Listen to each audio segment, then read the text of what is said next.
Hello, everybody. So, hello, it's Sunday. Hello. It's been a really cool day. Enjoying spending time with you guys on and off of live streams and that.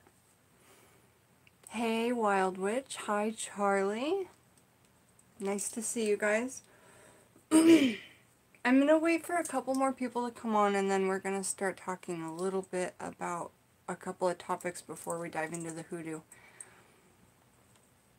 Hi to everybody who's here. Trisha, hi. Trisha Wartooth, cool name. And cool, I love your icon, the witch with the May apple. Because we talked about that very story in my very first video, Mandrake and the May apple. I didn't do my eyebrows. Alright, hi Purple Sky, hi sweetie, how are you? So this topic, Roadhog Kennel, hi, how are you? What does that mean? Looking as usual. Dangerous Eyes, yeah, day's going good. Cherry Chapstick, hello. Alright, so, oh, you're saying watching as usual. Sorry, hun, I'm like, looking as usual, I don't get it. Yeah, I'm doing really good, Stephen Mendez. Nice to see you. Oh, right, he's just saying watching as usual, or he's saying you lurk, but in a nice way, right? We're all here, we're all being positive, we're all happy. Whispers of Three, hello, hello! Nice to see you guys. Because it's still fairly early here. We're at 2:43 p.m., so it's, what? Over in the UK, are you guys sitting at like 10:30? Is that right? Okay. Justin Townsend, hi! Yeah. So I'm glad Justin Townsend is here, and at least knowing Justin Townsend's here, I want to start the topic really quick. Because, Justin, you're a person that I thought of among the many male witches that I know, or males that practice energy work as we do in herbalism.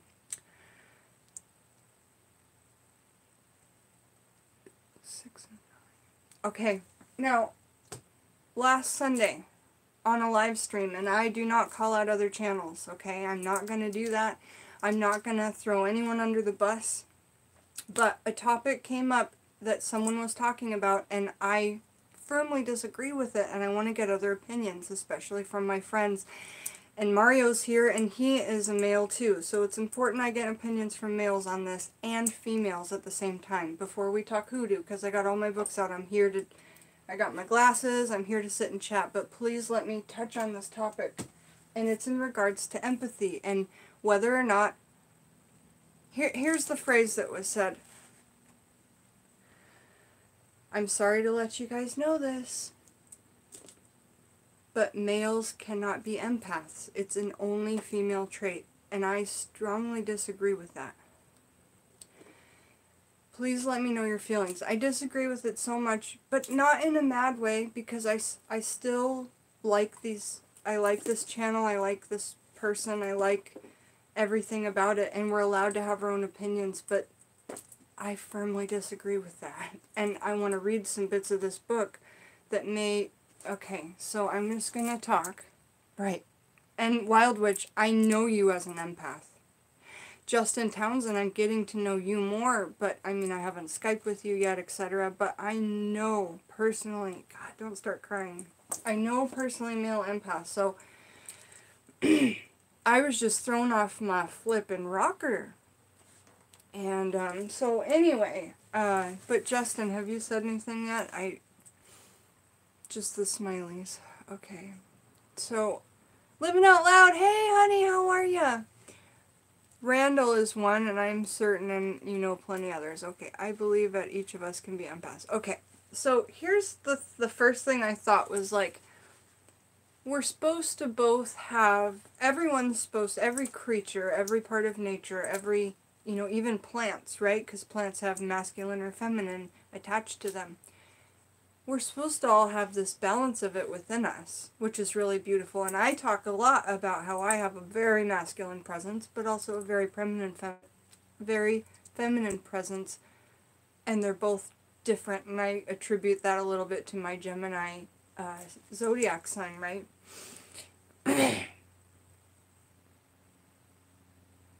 Yeah. So, I want to read a little bit out of this book, and I know that people are going to ask who said that, but I just won't. But, you know, it's out there on the internet. Okay. So this book is awesome. It's called Esoteric Empathy. It has to do with, sorry, somebody sent me a Skype message. I was just reading it. Redman, woo! Hey, how are you? Redman, do you know what empathy is, and do you think that it's only women can be it, or do you know women and men can be it, or what's your opinion on it? That's what Geminis remind us of, that we have it within us. Totally. That balance, that, you know, yeah. So, this book, Esoteric Empathy, Raymond Buckland, author of Buckland's Complete Witchcraft, says, promises to become the classic work on empathy, a very worthwhile volume. So if you trust Raymond Buckland as an author and what he would suggest, then this book is coming from a recommendation from him. It says a magical and metaphysical guide to emotional sensitivity. Okay. Now a lot of us, and also on this very same video, it was stated that empathy is only a curse and it can be a gift, but it's not a gift until you have to be a selfish individual for it to turn into a gift, because, and I agree with the fact that it's like, you have to nourish yourself, otherwise you're useless, otherwise people will drain you as an empath. I completely agree with that statement that was made. But I don't agree with the fact that it's, you know, a curse always until that point. Because in childhood, you know, when it developed for me at a very early age, being around and scared by alcohol and yelling and, you know, real unsecure environment at the beginning of my growing up, I could always run out into the woods and be with nature and the animals and hang out there, and that's when I started just hearing things like voices and ringing in my ears, and started making offerings intuitively, like putting out piles of flowers or pieces of corn that I thought were pretty or whatever. It's just weird when you look back on that stuff, but I'm saying, to try and reel it back, is that you can be a selfless empath and it still be a gift. It's all about the way that you look at it and that you're able to handle it within, but you do have to do loads of self-care, right?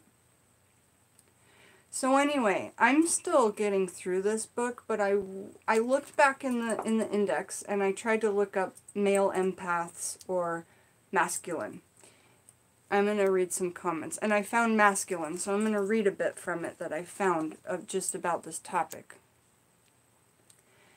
And I'm really not trying to say anything bad about this channel or the person that said it, but I just do feel strongly on the subject and wanted to get other opinions from other people. So I'm thankful that you guys are here, and I'm really not trying to hurt anybody's feelings. Jen, I hear in a while I'll be doing a topic of energy vibration and that line of thought, which will cover empathy as well. Great. Is that tonight, Justin? Here in a while? Or do you mean in a day or two or soon? I'd love to know when, because I really want to be a part of that if it was going to be a live stream. Brandy Johnson, hello, welcome. Little heart with a smile, I love that. I mean with a sparkle. Dangerous Eyes. Some people are just more in tune with the universal energy because they have a calling to really explore it. I was born an empath, right?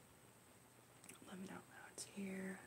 Hi everyone, what are we chatting about? So we're chatting about empathy, and if it's just something that's for females, or if boys and girls can be empaths. Okay, because I've always felt strongly that while it's a feminine trait, it doesn't matter if you're a male or a female. It's more about the type of soul you are, whether you can be an empath or not. And so that's what we're addressing right here, Brandy. Dangerous, or excuse me, Red Man. It's not a curse, it's a gift. It's part of your chakra energies. Nice. Dangerous. I was neglected and abandoned as a child and ended up getting adopted, and that's how it all started. So empathy normally happens and is a product of some type of trauma. And I've heard that come out of a lot of different sources, and personally I agree with that. And now we have it from another source. Dangerous Eyes says that that's come for her that way. If you guys are empaths, and maybe Mario if you're still here. Okay, Justin, today, awesome. I'll stop my live stream when we're, to go over and see that, because I want to be a part of that. And then I'll just come back on later or something. But anyway, on we go, forward we go. Mario, if you're willing to share, did yours come from some sort of traumatic experience in your childhood that you can remember? Okay. Aspen, hi, sweetie. Yeah, no problem. So Mario Wild Witch says, I wouldn't say my empathy is a curse, but it can be a little inconvenient at times. Yeah, it's definitely an inconvenience loads, but I would never call it like a curse or and I don't want to misquote. But I'm not 100% sure if the word curse was used, but I think that it was. I can't remember what it would have been if it wasn't that. It's no fun to just start laughing and crying in the middle of the street. Dude, right? Me on my channel, I'm like bawling and laughing, and you feel things. It's nuts. And I think that a lot of you who do live streams could probably say that when the screen is on, there's levels of empathy as well for folks, even though, we haven't hugged, embraced, or met face-to-face. Well, some of you have met face-to-face, and some of you have met face-to-face via Skype. Yeah, Justin, tell us what time so that we all make sure we're there. You're in Montana, so it'll be the same time as mine in Seattle. Okay, so I'm going to start reading here in a minute. And Mario says, not that he remembers, no. Redman, my chakra is very spread out. Most people's energies are tight and closed. Mine's 12 foot around your body. You mean like your aura or your chakra? Or are you talking about something else besides both of those? 6 p.m. roughly, and what time? Oh, so you guys, we've got 3 hours about till Justin goes on, right, Justin? Okay, Stephen Mendez. Hey. Okay, so let's start. And in this book, when I looked up in the back index, it said, I didn't find male empaths, but I found masculine. Okay, so it said page 18. Now, Kenneth Bird is here. Hi to everyone who's here tonight. Hi! So, Trisha Wartooth, I think its origin is part of feminine divine. Sure, origin. But I've always thought males and females can have it. Right, just like I say, I think the origins are feminine, or the roots of it, where it comes from, the energies are feminine. But that doesn't mean that every soul, just like we talk about every soul has the balance of masculine, feminine. I've only just heard recently about it being only for women. I just don't think I believe that. Well, Trisha, there's no one here that's spoken out yet that believes that either, but, and also the reason I made this live is because when I was in that live chat, there was a lot of people there that was like, that's brand new information to me, whoa, I can't believe that, and I was like, oh no, that's just not something I believe in. So, not shouting out that channel at all, not throwing anyone under the bus. I wouldn't do that. I like their channel, but I need to spread this word of mine and ours as a group of folks, right? So, okay, so chapter 18, it starts talking about masculine empathy.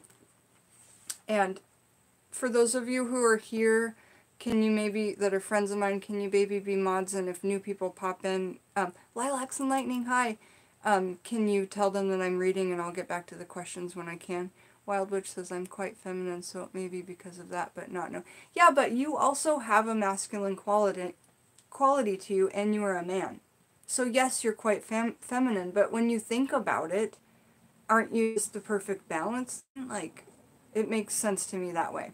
So if somebody, you know, if people pop in while I'm reading this, if you could just tell them she's reading and she'll get to your question. Thank you so much. So let me just have a smoke and we'll start. Okay. So I just want to start reading from the back of page 17 because that's kind of where the paragraph starts, okay? We're talking about masculine empathy. Okay. These unfortunate views tend to inhibit rather than encourage emotional connectivity among the masses. Grow a thicker skin, crybaby, pussy, and the dreaded be a man are common insults that are often veiled as statements of encouragement. Yeah, right. Guys in particular are often raised to be quite insensitive, and in some cases to be misogynistic, racist, or homophobic. Luckily, we are now seeing more progressive models of family and parenting as each generation succeeds its predecessor. As laws and statutes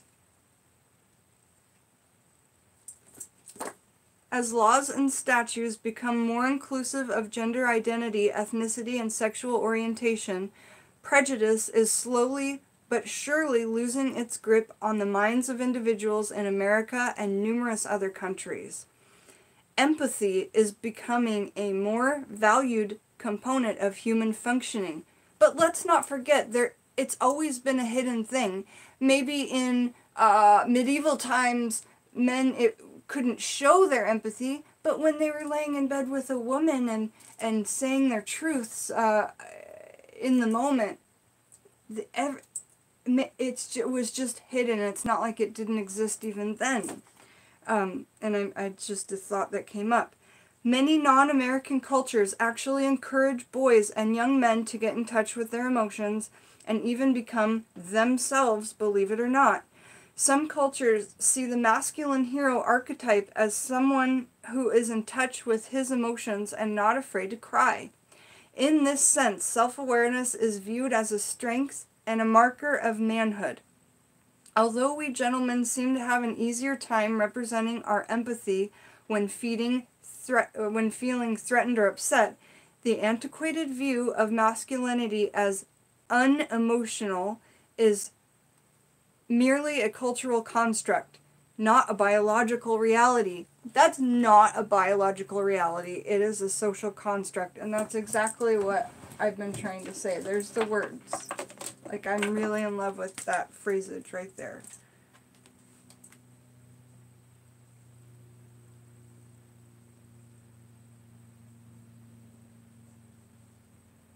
Is merely a cultural construct, not a biological reality. Here we go. Holler to that. I highly resonate with that. Okay. It can take a lot of work to break the chain of deeply embedded degradation and social segregation. Men, women, and non-binary individuals all have a great deal of emotional representation to work through. Some people are still raised to believe that emotional sensitivity is an expression of weakness, mania, neurosis, or hormonal imbalance, which is an antiquated view that should be downright abandoned. You are here to help change these debilitating cycles of belief. And that's why I couldn't believe it came out of a mouth that was one of us, you know. In truth, we are all the same on the inside.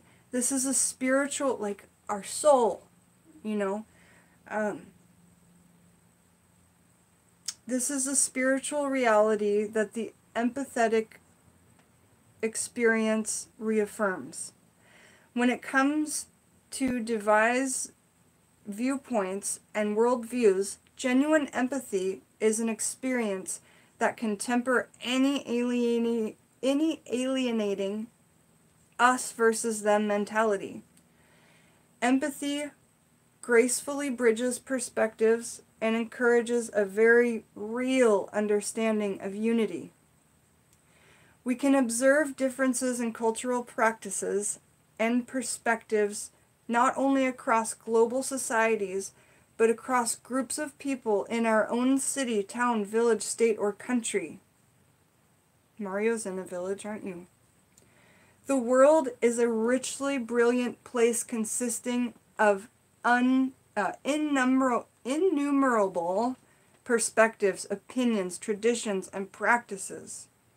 By activating genuine empathy, everyone in the world is given the opportunity to connect with someone else. That's a gift. To me, that's a gift. Hey, King Godlord, you're here. I'm reading. I'm going to get to comments in just a minute.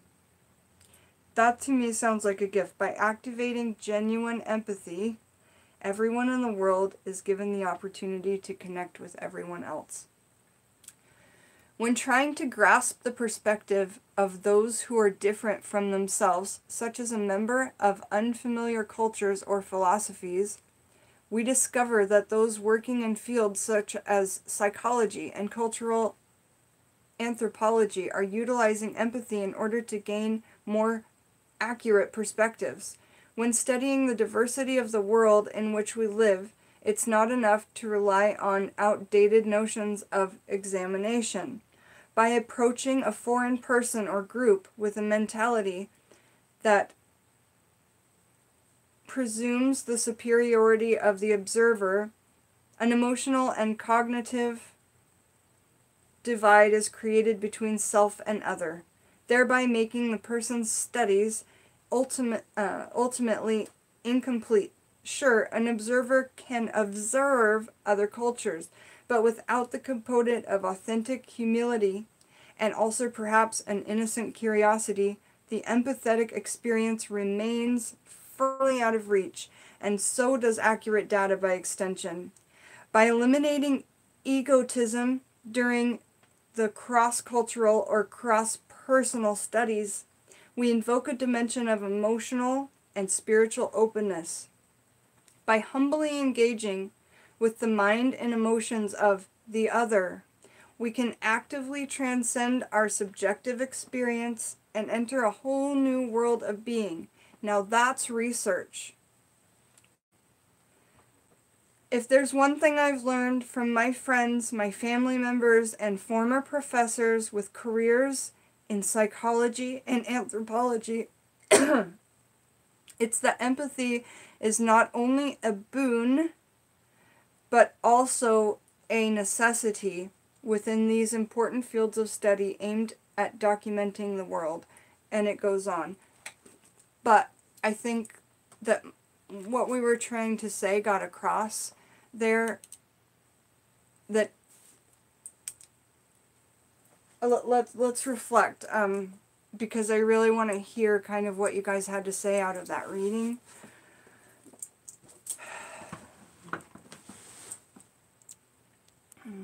Thank you everybody for taking the time to let me read that without answering questions, just for a minute. Oh, Espen's my dear friend. He's okay. What's Espen up to? Why is he... Oh, are you okay, hon? I'm so sorry you're in pain. Okay, which is not the strongest type of man is one in touch with his feelings. I completely agree. I've known men and women who are both completely in touch with both sides and completely, you know, like only feminine or only masculine, or men that hold both qualities, or women that will only hold the feminine but no masculine, or women that only have the masculine and no feminine. I mean, you can really take this to so many levels, but a lot of people do think that they really have to go toward one side and don't know about the balance that makes the beauty of the soul kind of shine through. It's also why I hunt ghosts, because you can feel their emotions. That's really cool, Red Man. I like that. And if you don't have empathy when you're doing spiritual work, I mean, that would make it more difficult, I would think. Joyce, hi, how are ya? Jonathan is off to pick up his case of 16-ounce canning jars. Yay! Dangerous. So glad you're living through the age of Aquarius, so you're ready to break down these boundaries. Nice. Yes, all humans definitely have gifts. Just got to figure out what they are. And accept them. And figure out how to work with them, right? So, like, let's say, for instance, a fictional character that I'm sure there's a person like it out there. Sookie Stockhouse, right? In True Blood. She's a waitress and she can hear people's thoughts. It certainly seems to everyone when they first start watching the show, because that's how the show starts out, kind of as one of the main scenes, is her hearing what people are really thinking about her. How could you live like that?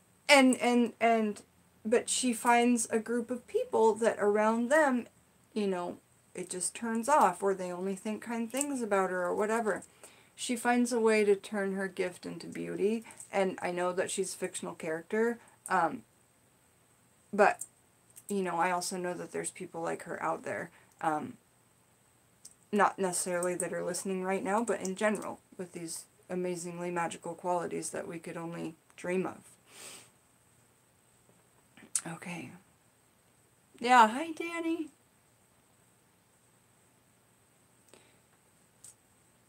Might not know what to do. Yes, Espen. Really enjoying your cooking shows. Having to watch them after they're live, but when I was a child, Nella says, hi Nella. When I was a child, I learned that grass was alive. It would make me sick to step on it. Nobody wants to be walked on. Some people are really empathetic toward animals or plants or inanimate objects, which sounds weird, but it doesn't to me. And Nello, I think that you were, I don't think you were being funny, I think you were being honest there. And thank you for sharing that. Cherry Chapstick, I'm that way now, walking where all the new flowers... When I was a little kid, I never used to want to walk on flowers, even like the little clover flowers that would grow like it was part of the grass, really. I just never really wanted to step on that stuff. And it's not that I thought that... Well, yeah, I mean, I thought it would hurt it. You know? I was like, what if it hurts the plant? Because I spent so much time away from the yelling, away from the... What to me was very scary. I would go outside and just be with our garden, or be with our cows, or be with our many animals that we had, you know, out on the farm. Or climb a tree and hang out there and just look at the beauty of the... You could see pretty far up in that tree, but literally just finding things to bond with in nature, that can be really amazingly calming for people, and you can develop a great empathy for plants that way. And we're not being funny, we're being completely honest, right, Nello and Cherry Chapstick and me? Dangerous Eyes. Nello, that's an interesting thought. I personally feel the ground connects us with Gaia, but that is very kind of you. Yeah, but even just to think of it, you know, just to think, it gives gratitude and kindness and love. And of course we have to step on the grass at some point, you know, but when you step on it, know that it's giving you an offering, you know, or something like that, you know. It's the connection, it's meant to happen, but yeah, just, it's a beautiful thing to be cautious of those things and take care in the little things. It is your job, Redman, to give the messages, otherwise we're held accountable in Ascension. That doesn't sound like fun to me.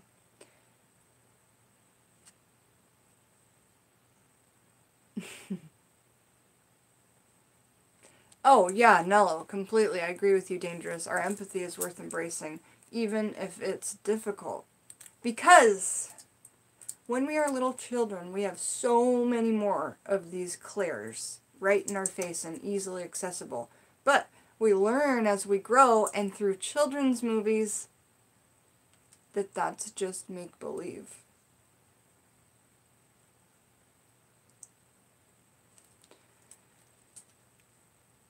Interesting, the messages turn off your creativity.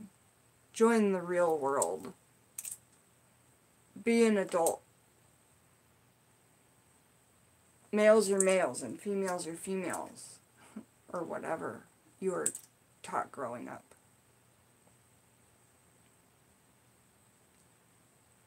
Don't turn off those things, you guys. Encourage them. Sit with yourself. Be quiet. Listen.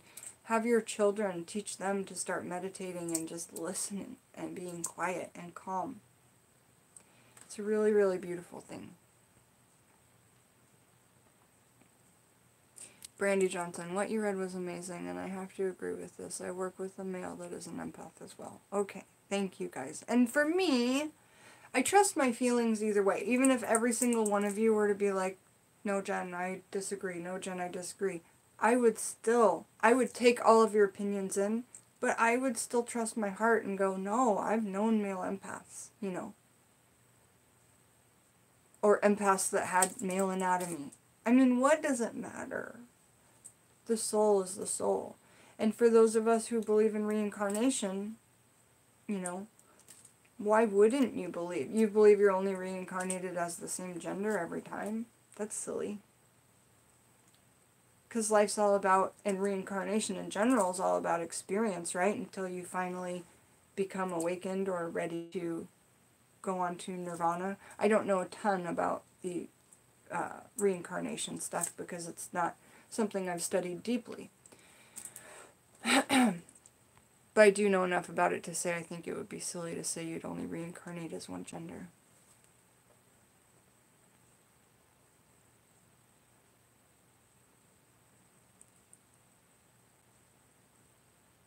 Yeah, I agree, Dangerous. A perfect way for Nello to embrace it.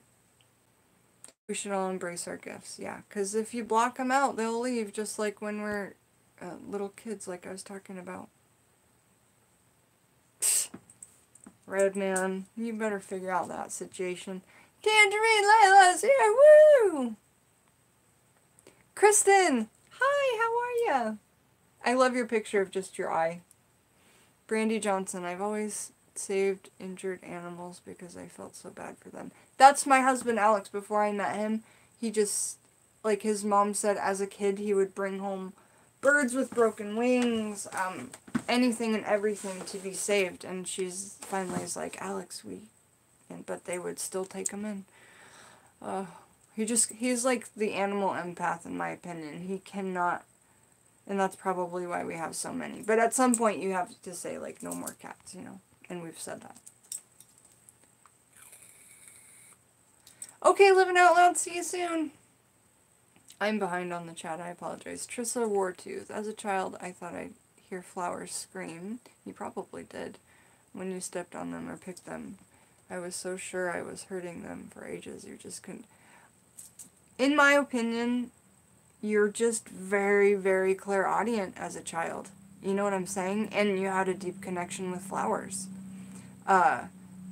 Do you still have clairaudience? I'd really like to know that. If you are still, Trisha Wartooth, on any level, are hearing things.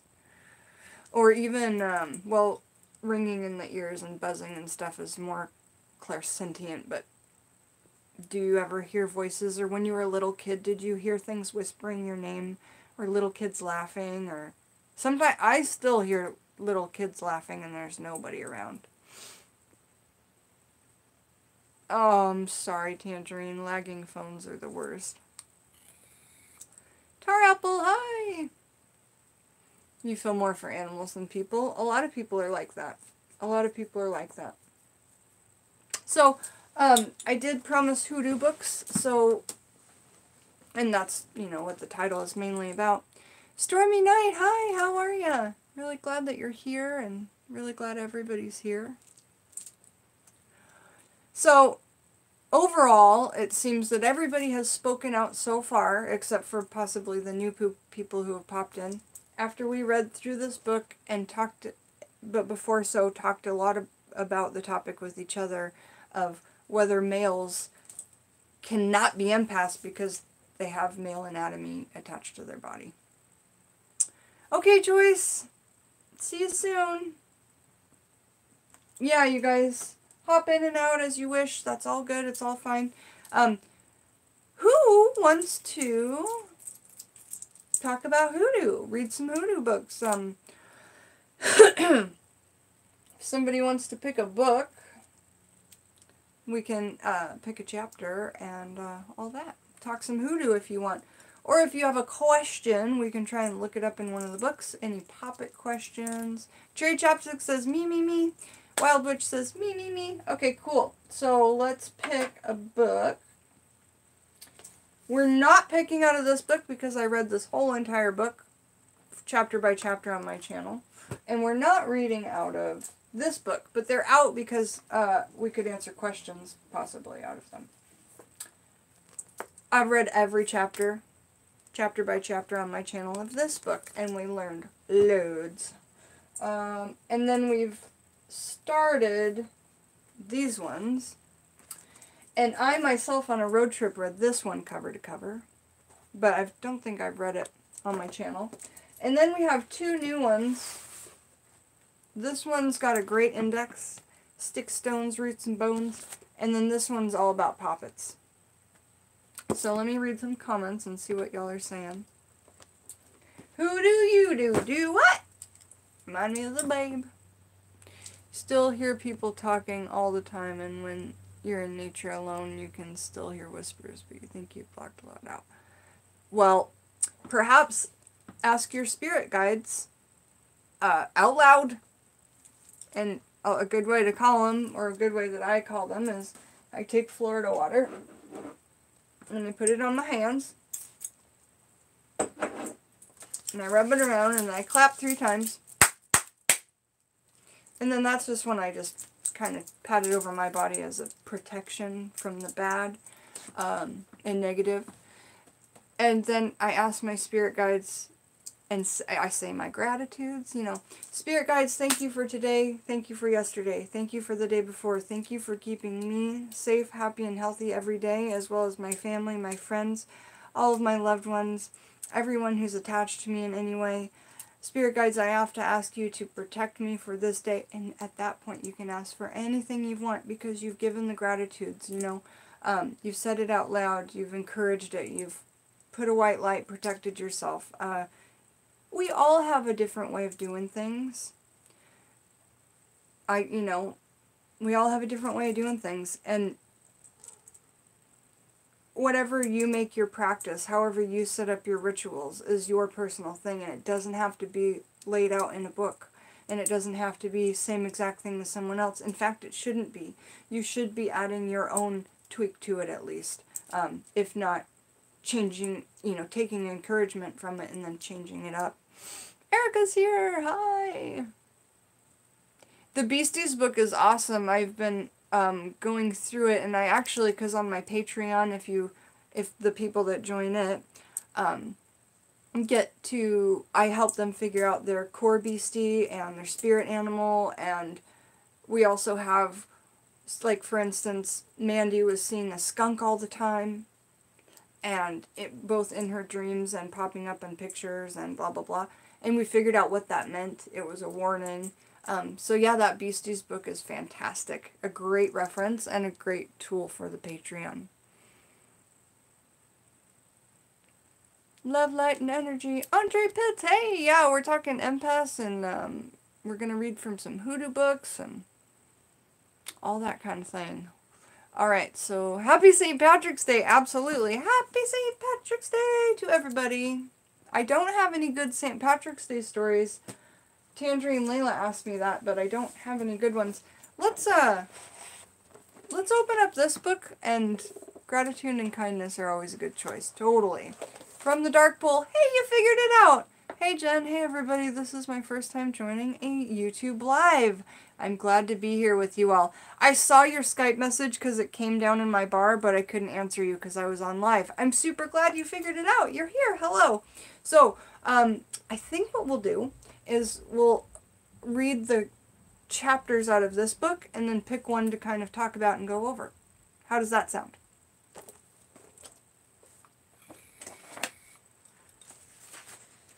So, for those of you who like Darkpool, for instance, he just joined my Skype. I'm sorry, Darkpool, are you a he or a she? I want to use at least the right, what do you call it? wordage.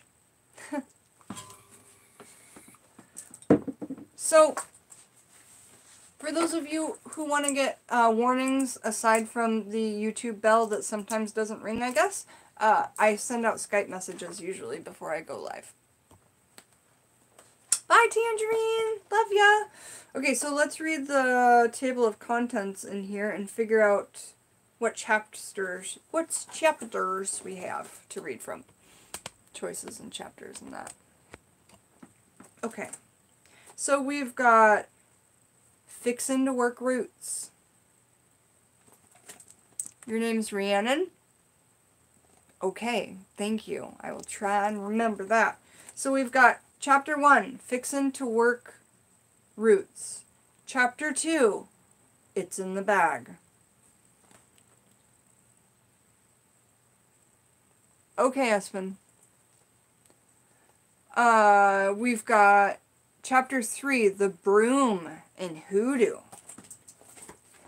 Chapter 4, Cleansing Rituals and Spirit Washes.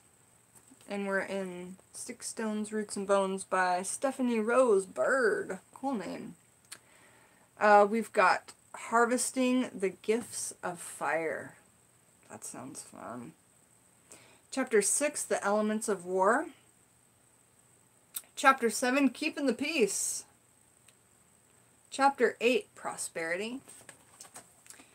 Chapter 9, Getting Some Love and Keeping It Close. Chapter 10, Fertility. Chapter 11, Sacred Rites of Commitment. Chapter 12, Hoodoo Child. Pregnancy, birth, a blessed event, a room of one's own. Wow, cool. The Conjurer's Dream is chapter 13. Where's Maddie? Chapter 14, Passing On. Wow, cool chapters. Lunaya's here. Hey, how are ya? Chapter 4 is First Call Out by Dangerous Eyes. You bet. So chapter 4 was Cleansing Rituals and Spirit Washes. Nice. Cherry Chapstick. Next time we pull this book out, chapter 9 is yours. I'll put a bookmark in it right now. Cherry Chapstick has asked for Getting Some Love and Keeping It Close. I knew somebody was going to ask for that one. Everybody wants love. That's good. You know, this is like, I guess, the year of Aquarius, so Stargirl the Practical Witch just told us that means that so many twin flames are going to be joining together. And Jackie, when you watch this later, so excited we made you that twin flame oil lamp. Holy potatoes. Really excited. Okay, so, making a note for Cherry Chapstick to read chapter 9 next time. Where's my note pen?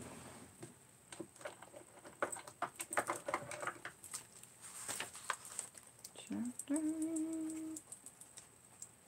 4 was dangerous. Chapter 9, Cherry Chapstick.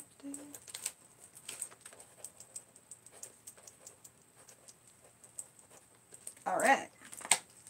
So let's do this talking. Let's do some talking. Let's do some talking. Again, we're in this book and we're going to be reading out of chapter 4. Talking about cleansing rituals and spirit washes. Oh no! Just next time we open this book, we'll be right there. Alright, everybody's saying hi to each other. Excellent! Okay, let's do this. Chapter 4 starts on page 63. Do any of you have this book? Love to you too, Lanaya. So much love.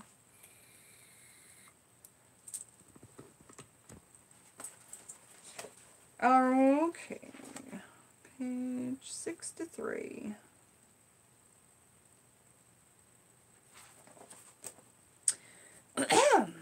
I don't know if we'll get through the whole thing, but we'll get through it, and next time I come on live, we'll try and read a little bit more each time.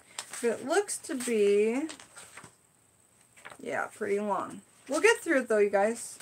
And There's a lot of amazing things in here, including a recipe on how to make your own Florida water, a recipe on a commanding powder, fragrant waters like rose water, speaking in oranges, a high road powder. A lot of these are recipes, so basically we may get through this chapter since a lot of it's just talking recipes.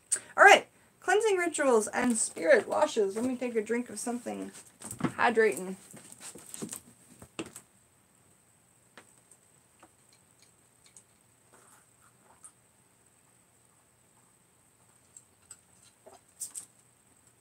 Does anybody know the date of the full moon?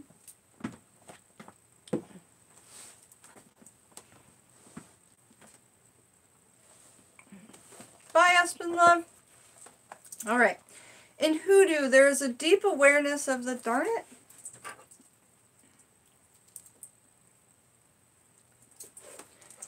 Okay, so... Thank you, Red Man. Yes.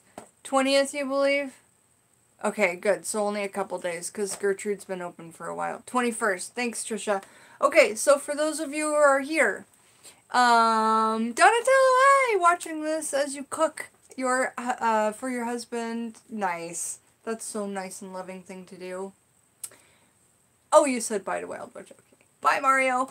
Alright, so guys, for those of you who... Oh, Maritime, hi! For those of you who know, I'm going to start reading. So until I look up, if people come in the room, Wiley, Kylie, hi! Please let them know I'm reading and I'll get to comments, okay? Alright, here we go. Reading out of this book here, Sticks, Stones, Roots, and Bones, starting chapter 4, which is on page 63, Cleansing Rituals and Spirit Washes. In hoodoo, there is a deep awareness of the types of energies and vibrations that can be tracked into the home. Okay? Not even the ones that form there, but can be tracked into the home. So an entire area of this practice is dedicated to foot track magic. You got that? Get your highlighters out. For those of you who got this book, you're going to be so excited. I mean, there's already parts that we just need to start highlighting because I don't know about them yet. And so have you guys even heard of foot track magic with a K? Yes. Can be tracked into the home. Alright. There are many different ways for bad energies to be brought into the home. From the entry path to the threshold, mailbox, and even the innocent residents of the home. And mailbox, that makes sense. Somebody could totally do a working on your mailbox so that when mail went into it, it grabbed onto that energy, and when it got into your house, they got in there. Man! Why haven't we been thinking ahead like this? I mean, I didn't think ahead on those things, but wow. Wow. So, that's actually, and here's the thing. We're talking about preventatives, but turn it around. Now we've got an idea. If you need to get into somebody's house, there's one way to do it. Now, in hoodoo, you need justification. So, if you cannot justify your working, don't use hoodoo. Use another form of magic. But in hoodoo, when you honor the ancestors, you also honor the justification of the working. So, know that, sure, a mailbox or the threshold or one of these other footpaths, foot tracks you could use to get into somebody's home and get your energy in there and what you needed to happen. But you better be able to justify it. Okay? Alright, now... And we learned that out of this book. And many other books, but that one in particular that I read on the channel. Okay, so let's see. We're only a paragraph in and we're all getting so excited. The following is an account recorded by Lafcadio Hearn in his article, New Orleans Superstitions, originally published in Harper's Weekly in 1886 and reprinted in A Treasury of Afro-American Folklore by Harold Corculander. It illustrates African-American use of domestic charms and how spiritual cleansing rituals are used to banish negative energy. In the story, a homeowner in the Old Quarter neighborhood of Spanish Town discovers a young woman spreading a leaf charm on her property.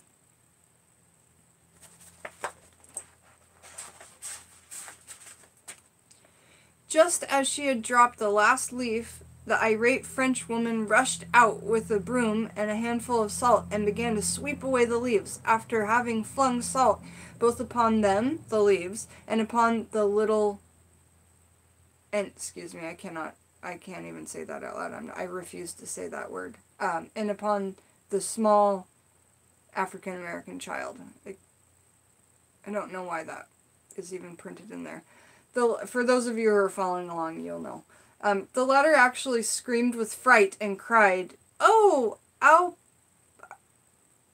I don't even want to say anything like this because I don't even know what it's trying to say. I'm gonna skip that part. Okay. While the leaf charm story shows premeditated, dubious intent, the innocent can also bring negative energy into the home. Children are especially susceptible to attracting negative entities from school, daycare, and the playground. Okay, so children are especially susceptible to attracting negative entities from school, daycare, and the playground. I must stress that these energies are not always brought in through obvious ways, like abuse, fights, or arguments. Remember that spirits know that children are very vulnerable, and they're very naive, and they're very easily tricked, and that's what's resonating with me when we're talking about that. Yeah, it was definitely a hate spell, Redman. I couldn't even go in to say the rest of the words. That was horrible.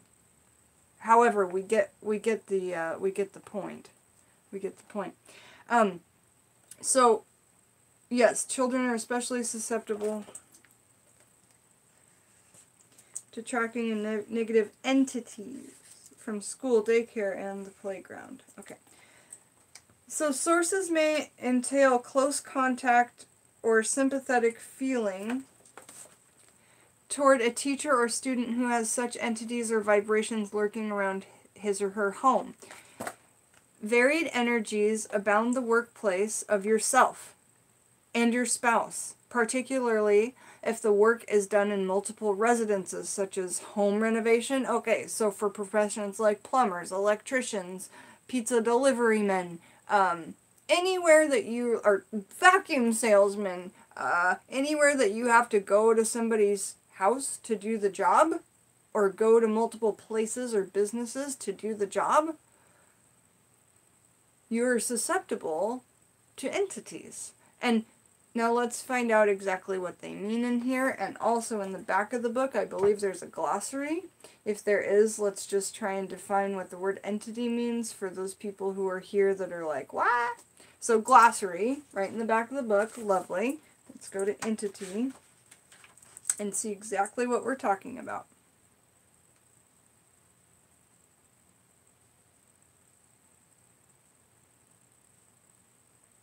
Okay. I guess entity is not in here. So, perhaps somebody could look up the word entity and then type it in the comments. If not, that's okay. But generally, like an energy, an energy, whether it's negative or positive, can attach itself to something or someone. When we go to the graveyard, this is why we cover our heads. Okay, so think that type of vibration. Alright, so now where are we at? So adults can do this too, especially if you're in a job where you're going in and out of multiple residences, businesses, etc. Where are we at, Jennifer? So, jobs like interior design, architecture, gardening, cleaning. Yeah. Oh my god, if you're doing house cleaning, you're even taking that with you. I had a house cleaning business, and I can't remember being more unhappy than when I did that. And I was making loads of money because I had, like, lots of houses, so many I had to hire employees and stuff. And at the end, I didn't even have to do the cleaning. I was just literally doing all the laundry. That must have been it, now that I'm thinking about it. That's insanity. Let's hear what Redman has to say on entities. Entities can be good and bad. Correct. I just wanted to get a definition of the word entity. It means dead spirit. Okay. There you go. A spirit that is not in our human realm anymore. Yeah? Alright. Varied energy has been... Hi, Jackie. I'm glad you're here. So glad your lamp is there safe. Ooh, here we go. Merchandise sales involving the exchange of money by hand, teaching, healthcare, and any other occupation that involves exposure to a wide variety of humans in close range puts you at risk for negative spiritual contact. Why do you think I don't like leaving the cottage very much? Honestly. Like, I am going to Texas to build a homestead that I, you know, have a plethora at my hands. You know, I don't like being in contact with loads of people. That's why waitressing is always so draining for me. Oh, retail work, that was the worst. I've had so many jobs. Like, even if you're involved in research, you should do clearings.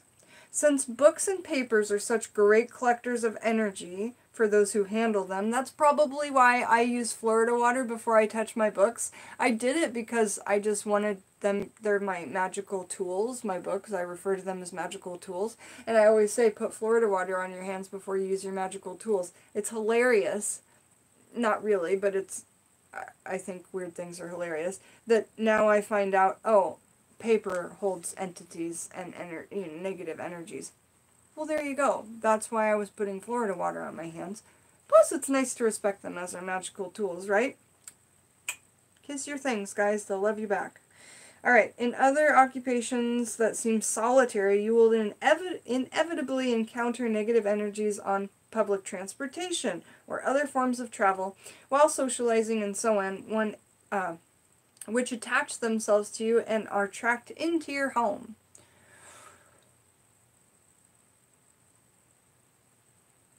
Oh, that's nice, Jackie. Another type of ill intention or negativity is brought into the home in packages or even in ordinary mail. Now, this is not something I've shown you guys on the channel before, but I don't actually know why I haven't shown it. I have a ritual for things that come in that I do on the porch, on the doorstep, before I bring them in. Because I knew that, obviously, you could send something horrible in a package, get it to somebody's home, open it up, and there's the energy. So, you know, I have a very good ritual that I've made myself, and I bet this book's going to give us another one for how you can do that to packages coming into you, especially if you have a YouTube channel or something like that.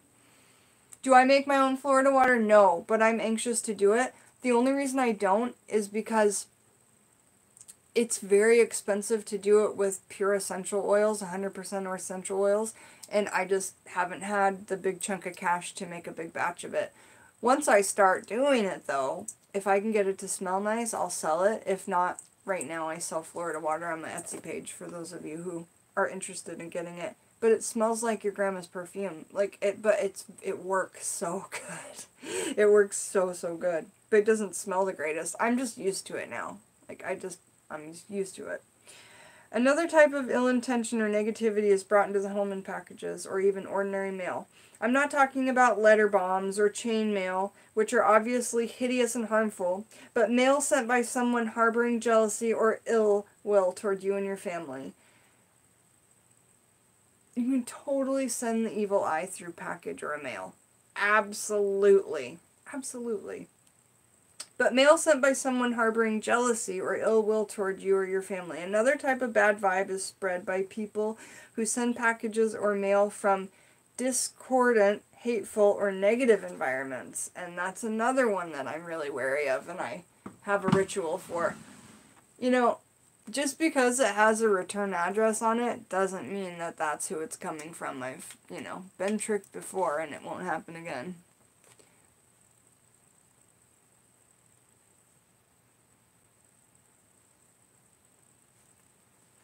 Alright, so now we are talking about... So what's so special about salt is the next huge chunk in the book. So what's so special about salt? Let's find out. And I want to note to you guys that my hair product that we used when I did my hair today was just well water that came from the earth that I blessed in the moon. Okay, because I have those big jugs I take out in the moonlight. Well water and Celtic sea salt. So let's see what's so special about salt and why am I so crazy about it?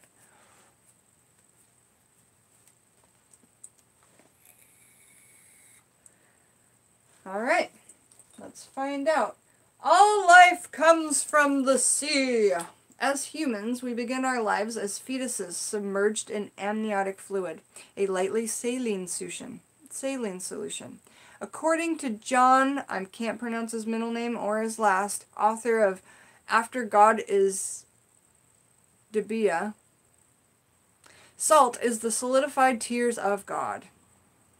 God was so saddened by the spiritual and physical pollution that pollutes the earth, that his worry and tears form the great oceans and seas. Because salt is derived from the passion of God, a combination of water and salt is used by Debia, Ibigo, wise man, healer, to clear all forms of negativity, even hatred. Even hatred. There's why I put salt water on my dreads. Because I don't always have a head covering or a hat. But I have loads and loads and loads and loads and loads of hair that I cover the back of my head and I wrap it all up and it makes a lot of sense. The goddess. Interesting, right? The goddess of many cultures play a role in our conception of salt being sacred. This may be a conceptualization of the mystical quality of amniotic fluid, the water of life. The water jar is a symbol of ancient Egyptian goddess Nut. Nut is of the sky, the sun, the moon, the stars. She is also a mother of the gods. Her essence pours down rain from the heavens. She is also the milk-giving cow goddess, goddess of the serpents, of the primeval waters, fertile pig goddess, bird goddess, and goddess of the underworld. Isis is also the great mother goddess of ancient Egypt. The universe and humanities spring from her womb, nourished by her amniotic fluid. Isis. Greek goddess Aphrodite is the daughter produced by heaven and the sea. Sacred baths, ritual bathing, and the spring of renewal are her domain. Aphrodite, the embodiment of the sea, reflects all that is divine in daily life. She is the goddess of the sea and of animals, fertility, rain, and seeds. Astarte of Mesopotamia is the light, guardian of ships and prayer, goddess of the sea, moon, and morning, evening stars. She is the cosmic womb and goddess of fertility. Venus is Aphrodite and Astarte's Roman counterpart. Her image has been condensed into the goddess of love, but essentially she is a great goddess of the sea. This includes all the manifestations of the sea, such as fertility, love, nutrients, the cosmic womb, and the Great Mother. Yamoya Ukun, Olokun, are great goddesses of Yoruba in Nigeria, although their devotees are also in the Americas. The duo are considered compassionate and judicious givers and takers of life. In the Yoruban pantheon, they are sea mothers who represent the great mothers of the universe. As the essence of both powerful gods and a host of cross-cultural ancient great mothers, salt is the substance of purity, cleansing, luck, prosperity, compassion, love, hope, and renewal. Wow, that was a lot to learn about salt from all kinds of cultures, all kinds of religious views, and all kinds of history and time and that. So let's see who we've got here. Wild Shadowmancer, hi! Oh, you're not too late, hun. We're not ending until Justin gets ready to go live, and then I'm going to be done, and then Justin's going to go live, and I think we've still got like 2 hours till then. But, I've got the energy and the time, so I'm just going to sit here. And did I say Espen? I meant to say, not Espen, Justin Townsend.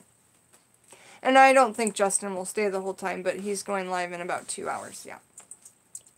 Yeah, that's what I meant. I didn't mean to say Espen. Sorry, you guys. So, we are still reading, for those of you who are here and don't know, out of Sticks, Stones, Roots and Bones, and we're reading out of the chapter on cleansing rituals and spirit washes. Alright, so that was page 65. So what's so special about salt? Well, now we know.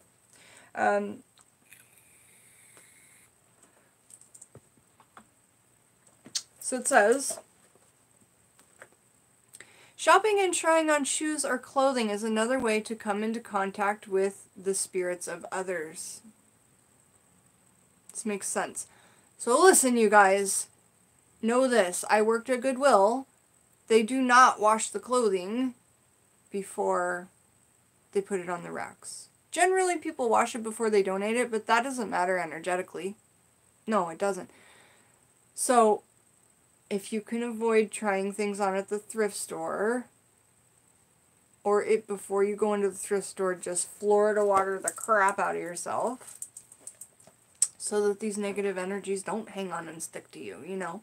But honestly, before I go into the thrift store, I have my travel Florida water with me, like in my purse, in the car, all that. I'm seriously like, you know, chicken's feet. Like, I probably look nuts before I get out of my car, and I'll try and show you guys, like, my ritual of before I go out of the car and into the thrift shop, and my ritual of coming home from the thrift shop, and, you know, what do I do to it before I actually bring all the shit in the house. Like, there's a big process to it, because I'm so anal about the way that I am with energies, you know, because once you've been burned, it freaking burns. You know, and it sticks around, and it's not the nicest. So, does that make sense? You worked at Goodwill, too? Yeah, and man, I was actually really depressed when I worked there, and it must have been. And I worked both in the front of the store and retail, and when I couldn't handle customers anymore, I'm like, just put me in the back, because I was managing. I'm like, just put me in the back, I'll manage the, what do you call it? I can't think of it right now, but the back of Goodwill is called something. And, so I did that, and, donations and all of that, and it was just worse. It was worse than being with customers, because the pure energies from people's houses are, like, overwhelming when you get a big box of things people don't like, so they're putting it in the box because they don't like it, and they may not be nice people themselves, or they're putting it in the box because they hate it, and they've given it the evil eye so many times, and it's finally gone, and they're mad because they paid money for it, and now it's with you. Like, cleanse the crap out of it, you know? Oh, the water I sprayed. This is just pure Florida water. I use this brand, but, like, there's a recipe in this section of the book. We're going to read through the recipe. This is the brand I use. It's age-old. It's from, like, the early 1900s or late 1800s. But this is what you'll find in spiritual shops. And then I put it in this old brass atomizer. It's glass and brass.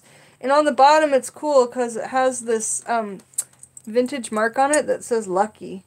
It's a cross and it says Lucky both ways, like Scrabble tiles. And it also says, I don't know, trademark made in Hong Kong. But it says Lucky and a cross, so I think that's really cool. But yeah, I Florida water to keep myself clean and safe, and I make graveyard kits, and I give you a full bottle of Florida water, and those are on my Etsy shop. Bandana to cover your head, you know, offerings, loads of stuff. But let's get back to this reading and see what you guys had to say. Sherry Book D, hey! Yeah, this book is awesome. Guys, go to Thrift Books, see if they have any used copies. If they don't, go to Amazon and get it at your door in a couple days and read with us. because we'll be reading out of it. Donatello, Florida water has such a beautiful bottle too. Not as pretty as the bottle you use though. Yeah, I like the bottle. I like the art on it. I think it is really quite pretty art, if you ask me. Roses and golden scrolls and what's that? A picture of like a jester with a... looks like a jester or a fool with like a mandolin. And then this is like a little high priestess. It kind of looks tarot-like, you guys. Pretty cool. So these do come in glass bottles as well. They just cost twice as much.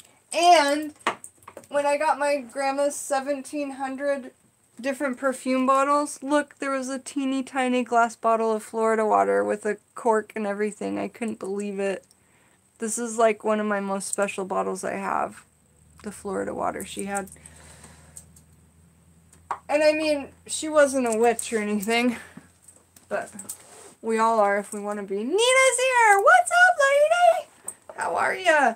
We're reading out of Sticks, Stones, Roots, and Bones, and in about 2 hours, let me actually tell you how long. Yeah, in about 2 hours, Justin Townsend, who's here, is going to be going live. So if y'all aren't subscribed to his channel yet, make sure that you ring the bell and hug, and don't say the S word in the feed, I guess. My Etsy shop is called Jukshy Lady. Jukshy Lady. Jukshy Lady. If someone could type that, I would really appreciate it. Okay, so let's keep talking about all of this. These energies are strongest with secondhand clothing and objects purchased at estate sales. Why would it be so important from an estate sale? Thanks, Dangerous Eyes. Yeah, my husband's channel, we collab together. And if you subscribe there, you know, you can ask all your gardening questions for all your witchcraft stuff. Yes, thanks, Nina. Jukshy Lady. Nina's ordered many things from me, and she's a very happy customer. And you're a dear, dear, dear friend. Okay. But remember, I don't have tons of stuff there. I work mostly on custom orders. So if you need anything that I create on this channel or otherwise, we come up with it together. Any budget. I'll work with any budget, big or small. Okay. So why would an estate sale, you guys, be such a... It says here, the most negative energies are going to be connected to secondhand clothing and objects and objects purchased at estate sales. What's an estate sale? Do you guys know? An estate sale is when somebody passes away and their kids, like an old couple, and their kids sell everything. That's an estate sale, or the whole estate, and you kind of walk through the house and like everything's for sale. Yes, after someone dies. So you probably will literally end up with some spirited objects. If you want to look for spirited objects and you have a very good sense of energy in things or in inanimate objects, estate sales are going to be the best place to go. Redman would probably say, bring your EMF box. And I would say the same thing. Bring your EMF box and see what frequencies are, you know, you could check them out and see if you did have something there that could be spirited. Mirrors and wood cabinets. Yes! Mirrors from estate sales, buy them. Give them to your spooky friends. Like, that's definitely an oddity. Because spirits are known to hop into mirrors. Like, when someone dies, you're supposed to cover the mirrors, right? That's all part of that whole old wives' tale. Yeah, cleanse your thrift store items, cherry chapstick, in your car. Or in your trunk. I actually have this area in the back of the car that we do it. Because we hang out in the car, you know. So wherever you do it, just have kind of your own ritual about it and say, spirit guides, please help me cleanse these items. There are no negative energies attached to them. They are now mine and they are clean. And say it and it will start resonating with the universe and it will be true. And this is how the law of attraction works, right? Yes, but really before you bring them in your home. Like, be firm on that. Maybe you do the cleansing outside of your front door. or anything that meant a lot to the dead person. Yeah. Because certainly souls can attach to things that are precious to a dead person. Like Effie, my cougar, who's up here. There's a good chance if I passed away, I would just try and hop into her.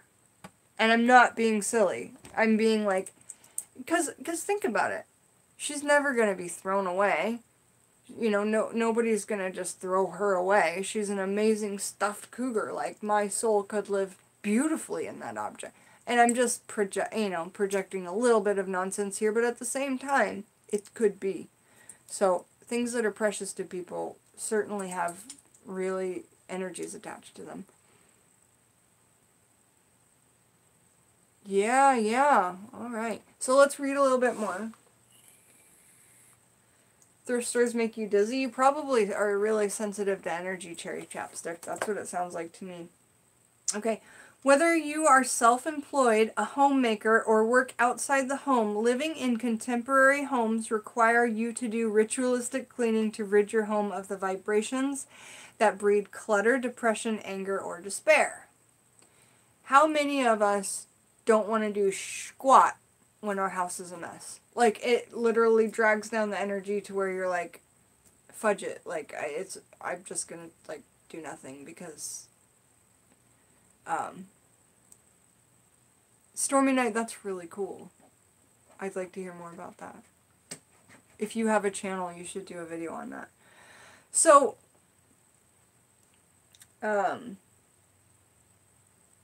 yeah, so you guys are agreeing, like, a messy room or a cluttered area can make you... Well, I will tell you this right now. Spirits don't like clutter. And especially your altars and stuff like that. Make sure they're clutter-free. Because it's a way to honor your spirits is to be clutter-free. I just wanted to pop that in here. It doesn't have a ton to do with everything, but... Redman says, I try not to keep my haunted items around the house. It can be bad. A lot of people have... outbuildings and stuff that they'll keep their haunted things in, or their spirited things, or however you want to say it, energy attached items. Well, Sherry Bug D, for me, it's like at some point I have to get up and just get over it, but at least that feeling comes over me where it's like, oh, I don't want to do anything because it's so messy. I don't want to even be around the mess. But I get up to clean it up to make it go away. So let me have a little sip of something and then we'll keep reading. I'm really enjoying this. I hope you guys are too. And I like this setup a lot. Because my back hurts bad when I sit in bed. But I figured I'll just sit in my gentleman's chair and hopefully it'll work out. Works out pretty good.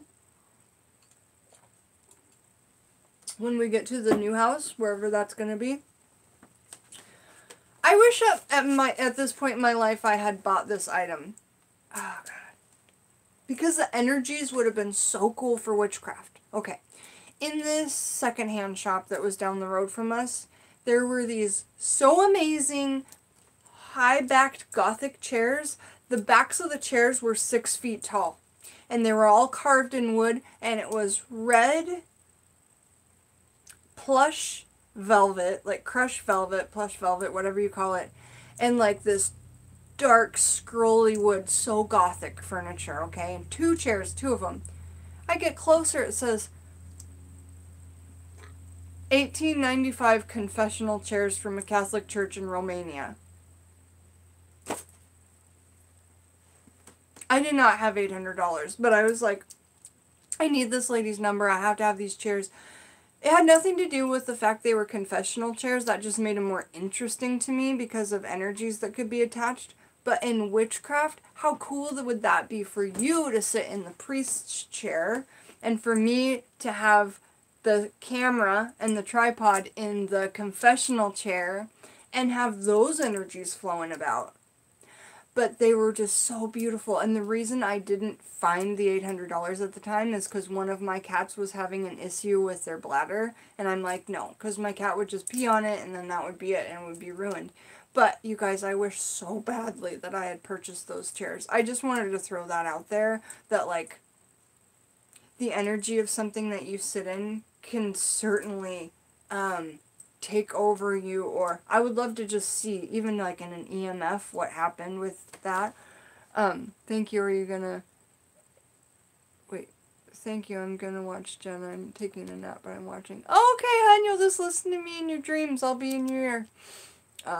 Doing a big cleaning of the workshop now. Awesome, Espen. Kind of scary. Thanks. I draw spirits. I hear. Yeah, the chair was so cool. I'm messy too. It's hilarious because your anxiety comes out when you're enormous mess. Yeah, totally. Laura, hi. How are ya? Okay. So they were sensational. I wish I could draw them. They were just so tall, so big, so gothic, and the armrests were huge. And the cushion was so comfortable. Anyway, seems like something Kat Von D would have easily had in her entryway, you know? Okay, so right now we are on to spiritually cleansing the home.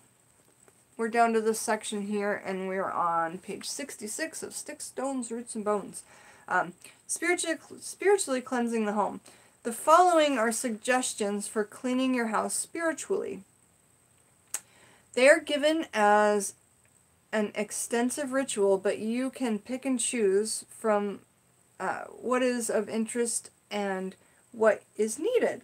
Levels of intensity of spiritual cleaning vary with the occasion.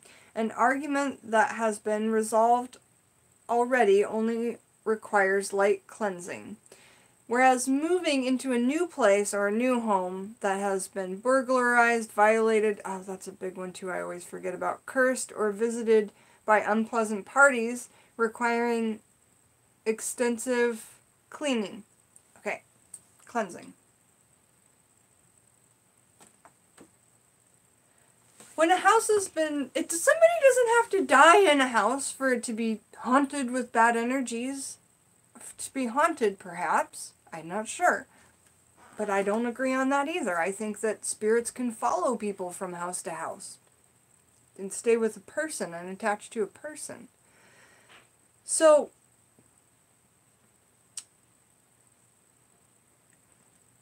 a burglarized house, or a house that's had a domestic violence, or a rape, or something horrible happen in it, those energies stick and don't leave. You know, things like cloth, clothing, items, those energies stay in there. Hi, sweetie! Stay in there and they don't leave until they're cleansed away. Do you guys agree with that? So, chances are that somebody's cleansing a house when they move in. My guess is only 5 to 10 to 15% of people tops do like a proper cleansing, or even the minimal of like burning sage through a house. I know a lot of people that aren't into witchcraft that do that, and they just do it because they hear it's good. That's awesome, and they're doing a good thing, you know. But it's interesting that people do that aren't even a part of witchcraft, just because it's kind of like a superstition maybe, or something a lot of people do, or you've seen in films, or you believe a little bit, or you are scared enough that you do these as preventatives or precautions, right? Okay, so just wanted to put that out there to be said.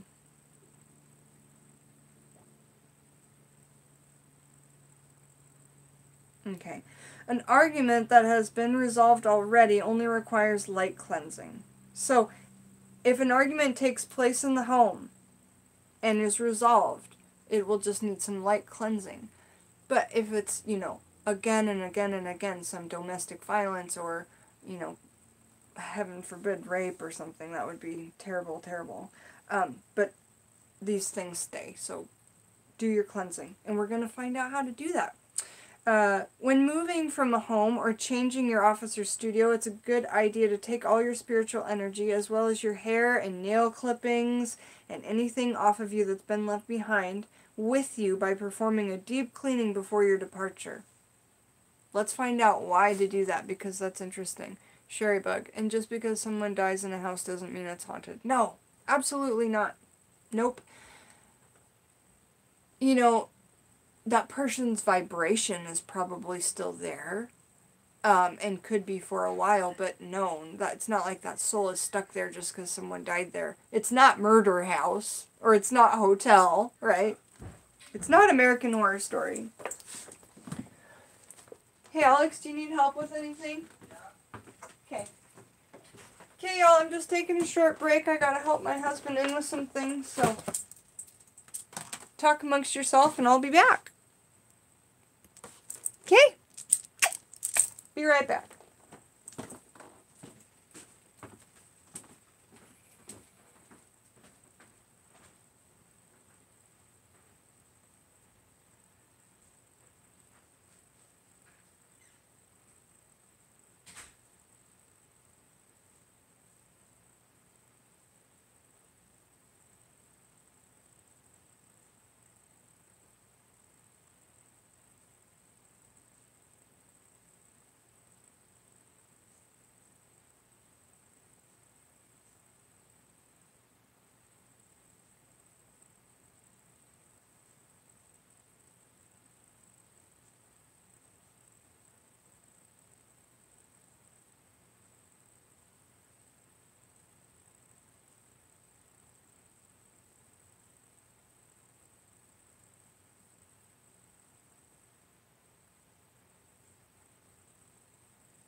we got some new potted trees. Oh, there's so many people here. I figured everybody would be gone. Alex brought home some new potted plants. His parents, they bought their home, and we're all getting ready to move. That's what we're doing in a week from today. We're doing the road trip down to Texas, right? And so we're taking on some of these plants before we get ready to move down to Texas. So let me see and catch up on a couple of comments. Sea Willow, hi! Thanks, it is a great lamp, isn't it, Wiley? Oh, so, Donatello says, the poltergeist was in love with my friend, and when she gave me attention, he hated it, and he haunted your dreams really bad. I've done a video on, and I don't know if this is the same thing or not, but on, incubus and succubus. It's pretty interesting. TVs that come on all by themselves? Whoa, that's nuts. Not happened to me before, but I believe in it. Heather's here, hi! Looking forward to tomorrow, Junebug. Heather, I don't understand. Who's Junebug again? I use dragon's blood a lot to cleanse. Thank goddess, dear Donatello. Alright, cool. You guys are chit-chatting. Yeah. Alright. Justin, hey Jen, I'm going on in 45. Perfect! Please remember that I am in mountain time. Oh, right. So in 45 minutes, we're going to be done. We're going to chat for 45 minutes, and then Justin's going to go on his live, and then I'll go on later tonight after that. You cleaned your room, Dangerous Eyes? That's awesome. Okay, so everybody remember, Justin Townsend, right here in the chat, Justin, please remind us what you're going to be talking about in 45 minutes so we can all follow you over there. And then I'm going to get reading on spiritually cleansing the home in the meantime. But yeah, that's where I'm going at in 45 minutes. So, need to hug Justin, y'all.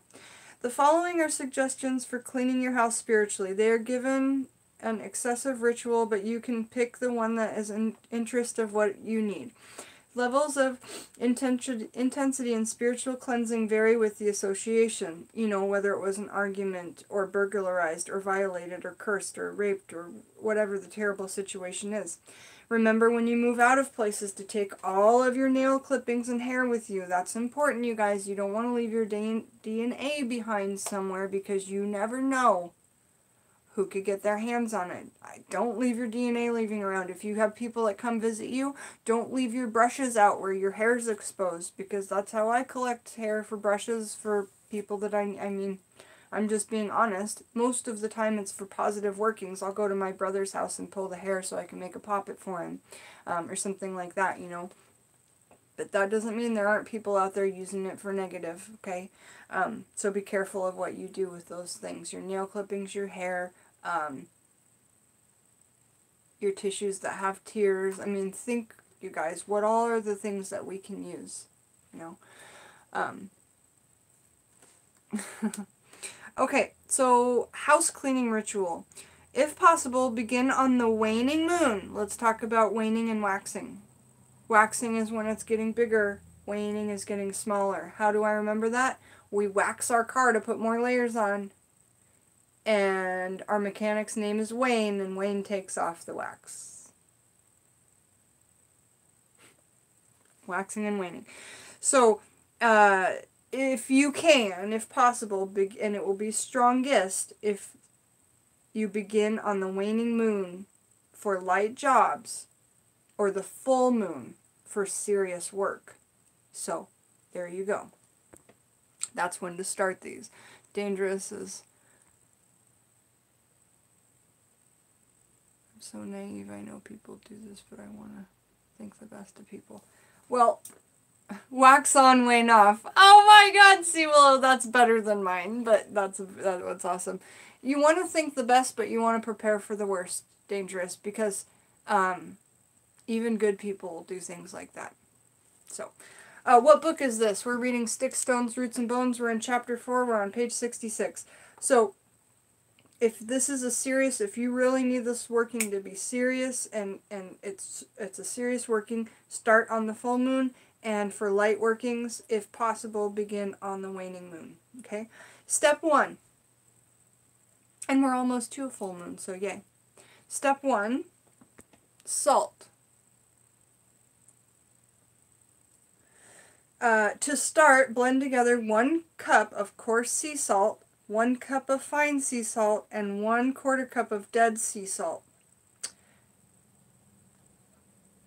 Use table salt if other salt is not available. So again, it's hoodoo. Use what you have. Don't go out and buy stuff. But if you have an extravagant salt section like a chef might have, or your husband's a chef and you're a witch, scamper your little butt into the kitchen and get some of you all these different types of salts, okay? But if not, this is hoodoo. We're not supposed to go and get stuff that we don't already have. In witchcraft and other stuff, you sure can if you want to just really make this perfect or whatever. But in hoodoo, we're really supposed to use what we've got. Alright, so place a little of this mixture in the corners of each room for purification and protection. Okay, Jen, your room has 6 sides to it because there's put it in every single corner, especially in the closets. Remember, I've read in more than one place, spirits live on the floor. I put my altars, my spirit altars, on the floor. My offerings of water, of food, the lot. You're a witch and a chef, so you, Donatella, probably have this amazing, and you could do the exact salt, like, ding, you're there. So that's perfect. Yeah. Jezebel! Woo! Hi, darling. We love you. Brandy salt from the Dead Sea. Yeah. Okay, so step 2. Invocation. Invite positive spirits. And again, your Florida water will really help with this. Only letting in positive and keeping out negative. Invite positive spirits and feed your ancestors by burning either 1 tablespoon of pure smoking tobacco, which you can get from a cigarette, or you can buy a can of tobacco, which is the cheapest way to do it. Dried sage, cedar, or pine on a piece of hot bamboo charcoal. Okay, so a coal disc.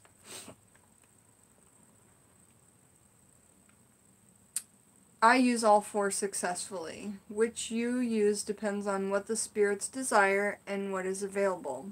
Listen to your intuition and use what you've got. Trust your intuition. Trust your intuition. There are not always hard and fast rules to follow. So, 1 tablespoon of pure smoking tobacco, dried sage, cedar, or pine on a piece of a coal disc, okay? So you have a mixture of all that stuff, and then you get a tablespoon, and you take the tablespoon and you put it on the coal disc. Hi, Joyce! Hi, Bonnie! Hi, everybody!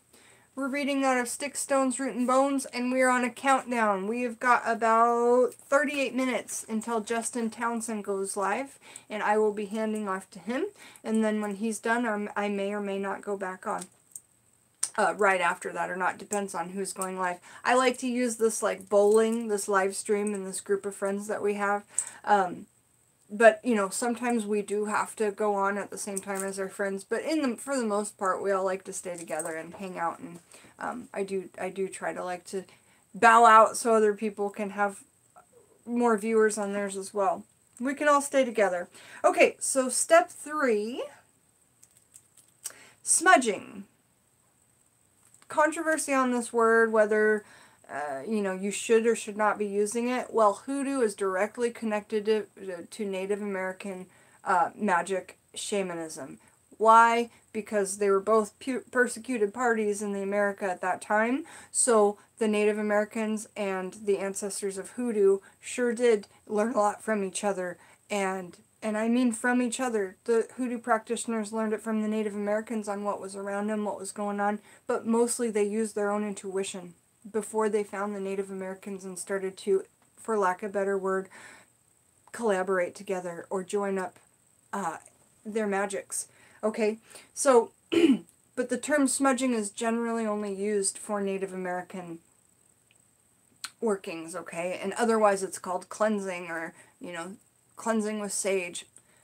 You use whatever you want to use, word-wise, but know that the smudging was coined, a term that was coined by, I believe, the Native Americans. And I think that's where that controversy comes from. Please correct me if you know me to be wrong. I will appreciate it. Smudging helps banish negative energy and invites positive energy, a lot like this liquid right here, the Florida water. And that's what you want, is to invite those positive energies, okay? To banish, light a smudge stick made of sage, lavender, cedar, mugwort, or a blend of herbs. Blow out the fire and allow it to continue to smoke. So it's teaching you how to use smudging, you know. What are you talking about, Jennifer?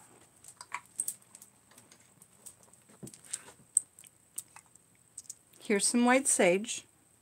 Keep it in the abalone shell. Here's the Palo Santo stick.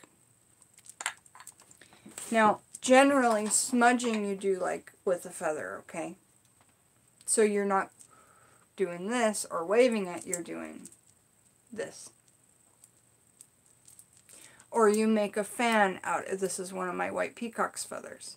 Or you make a fan, big or small, out of the feathers, and that's how you're using this. And it's a totally, it's like taking a basic spell and then making it extended magic, right? Like you're really amplifying. We're taking animal spirit and adding it to this. Certainly sounds Native American to me.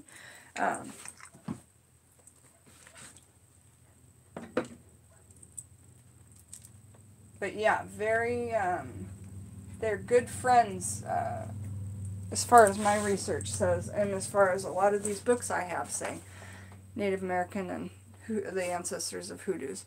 Okay, so let's see, are we still into step 3 smudging? Yeah, Florida water smells like grandma, but really works. Exactly, Jess. Your grandfather was Native American, and you learned so much from him. That's awesome. You sound on key, Jen. Thank you, Brandy. My father, who's mostly German, has like 15-20% Native American. My mom has a little bit too. Not enough for us to really call ourselves Native Americans, but I think a lot of Caucasian people have at least a little bit. Just remember, just respect Native Americans just like you respect the ancestors of hoodoo and their teachings, you know, and know that there's separacy to them, but there's a lot that joins them together. Alright, so make your way, so when we're having this sage and we're smudging in step 3, blow out the fire and allow it to continue to smoke. Beginning at the entrance of your home, wave the smudge stick like a fragrant wand. Make your way to the back door, covering all the areas with the smoke. So you're going into each room and coming through the whole thing. Open the back door and a few windows to let the smoke, aroma, and negative energy escape. Just like when we put sage into a jar and we smoke out the jar. Like, say I was trying to cleanse this out. Okay? Okay, so you would cleanse all around it, let the smoke touch every area, and then you need to cleanse out the inside too. So you let the smoke go up into the jar, and it will. And some people do their own ritual. Some people will trap it, let it sit a while. But at some point you do need to let it escape naturally. And I always just let a bunch go in, tip it the other way, and then just let it escape naturally.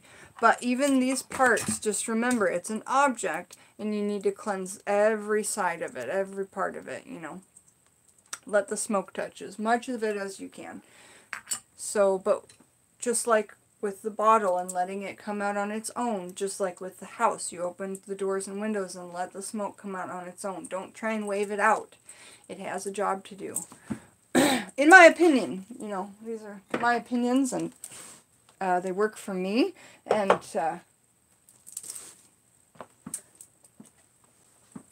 yeah, that's about it. Witchy woman, hi, how are you? Your sage never wants to stay lit. Do you light it from like a candle?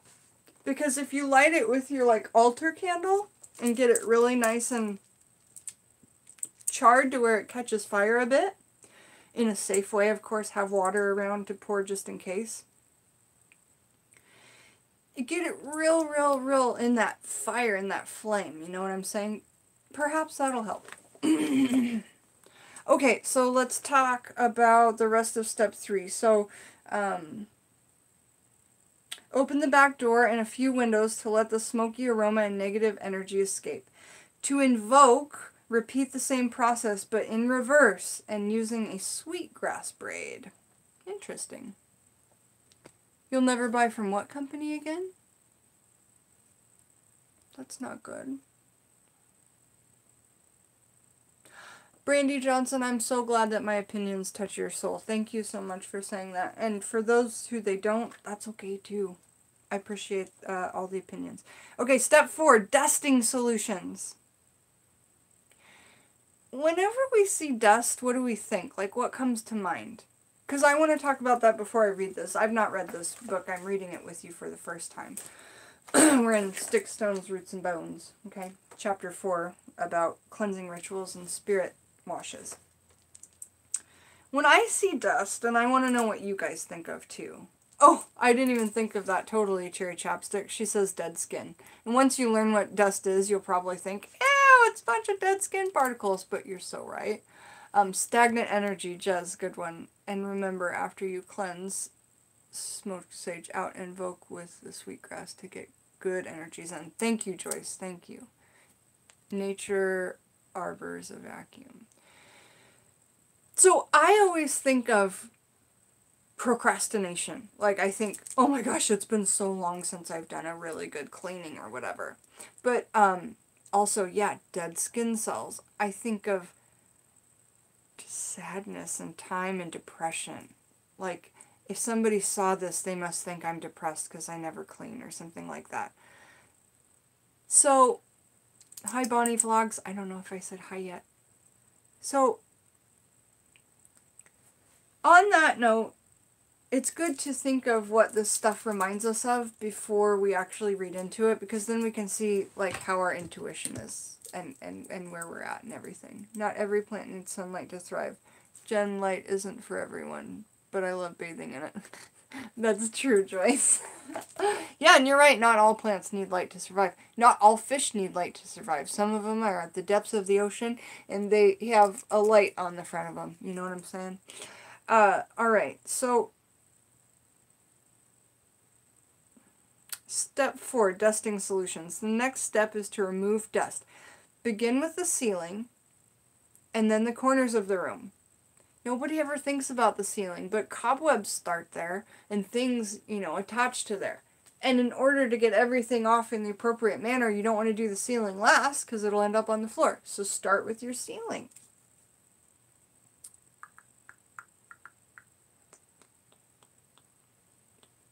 Sorry. I like using a single eagle or seagull feather for fine work, such as the computer, keyboard, telephone, and other office equipment, to inspire my work and help cultivate. And so he's talking about dusting after you've removed the dust, and then taking the feather and touching everything with it, and doing a spiritual dusting. So, does that make sense, y'all? It's just like when we sweep our floors, we don't use our besom or besom, or however you pronounce it, to do that. Our besom or besom doesn't actually touch the floor, it just touches the air. It's pushing energy. You know what I mean? Our cleaning broom does the brooming, and then our besom does the energy removal. And our words. And our focus and intention. So, putting that feather over the keyboard, the telephone, and other office equipment to inspire my work and help cultivate meaningful communications and creativity. When this is done, it is time to attack the dirt and clutter. Sprinkle the natural bristles of an old-fashioned broom with a solution of natural water, like my well water. Sweet water, we'll have to figure out what sweet water is unless one of you knows. And essential oil fragrance. You can make your own. Choose from the following. So for a swift change, if you guys want a swift change in something. Okay, Dangerous Eyes, thanks for staying for so long. That was so much fun to have you. Hummingbirds use spider webs to paste their nests together. That's so cool. I didn't know that. They're great in witchcraft, though. Yeah, I take down a cobweb because a goddess lives there. Totally, Jess. Okay, so if you guys want a swift change, here are some dusting solutions. We've got 26 minutes till Justin Townsend goes live, guys. And so we'll probably get through dusting solutions and maybe into step 5, which is ceremonial deposit or disposal, and maybe step 6, which is cleansing brew. But that is probably it. And then after that, we're going to have step 8, finishing spray, step 9, dress up, step 10, finishing touches, and then there's more on spirituality and cleansing the body. Sanctify your bathtub, incense, spiritual healing blessing bath, healing bath crystals, so many recipes, spiritual renewal bath sachet, soul heal soap, angels on high soap, body oil, strengthening body oil, body powders, commanding powder, Florida water, fragrant waters, rose water, and body perfume. And speaking of oranges, high road powder, sweet waters, which I was saying, hopefully I'll know what it is. Seal your body and exclude your renewed spirits with cologne or essential oils. Traditional hoodoo blends include Florida water, so Florida water is, I guess, a sweet water, Hoyt's cologne, or Kanaga water. I haven't tried Kanaga water or Hoyt's cologne, but I've seen them in spiritual shops. Then there's also a recipe for a distressing floral water. So there's loads of stuff in here beyond what we're going to get to in this very live stream. But in 24 minutes, we're going to be joining Justin Townsend on his. And I'll be sure to come back sometime after in a bowling manner while I wait for the live streams to open up within our friends. Okay, so let's get back to what we were talking about, which is swift change. If you need a swift change, here is a dusting solution. For a quick, unexpected change, or this is for quick, unexpected changes. If one of those pops up into your life, get a half of a cup of lightning water, captured during a thunder and lightning storm. Half a teaspoon vetiver essential oil, and 1/8 of a teaspoon patchouli essential oil. That is for quick, unexpected changes, and it's called Swift Change. Okay, this one's called Keep Evil at Bay. Quarter cup of rose water, quarter cup of holy water, which you can make yourself by blessing it yourself at your altar with a candle or out in the moonlight. Or you could go to your church and get a holy water, or any church and get holy water if you so wanted to, but know that you can make it, absolutely. And half a teaspoon bay essential oil, and a 1/4 teaspoon lilac fragrance oil. Okay? Start at the front door of the house and end at the back door for both of these dusting solutions. Sweep out salt from the corners of the room. Remember when you put the salt in all the corners of the room? Well, now you're sweeping it out through the house, okay? And bring it into the center. So from all those corners of all those rooms of the whole house where you put all the salt, sweep them out into what would be the center of the house. Okay?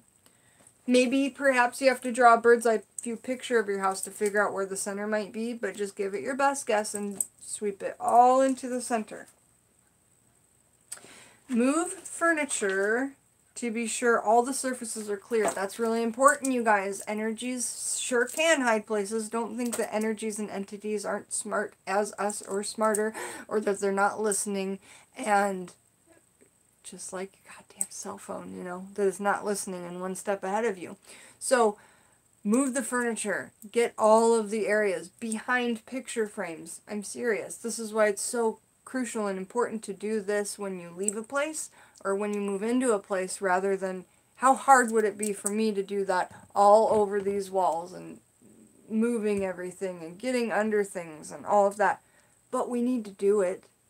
We do need to do it, and just figure out how often you want to do your protection rituals. How often do you want to do these spiritual cleansings? And stick to it and make yourself a calendar.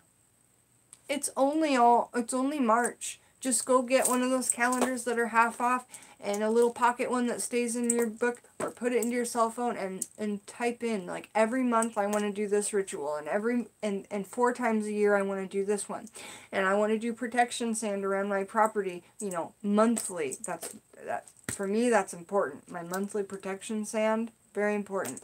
But we come up with our own things, and just it's important that you stick with it.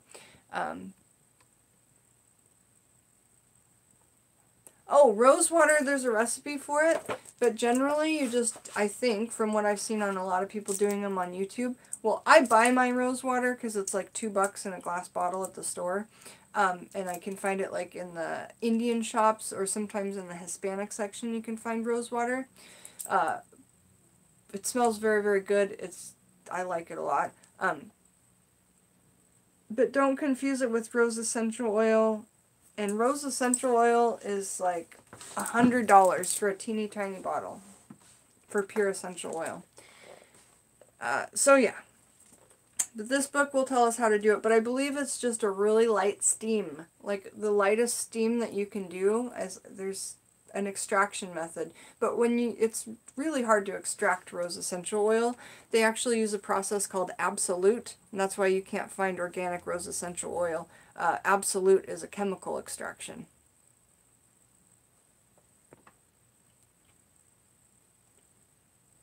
Oh my god, Mandy, mop those floors. I can't believe that. You need to do it.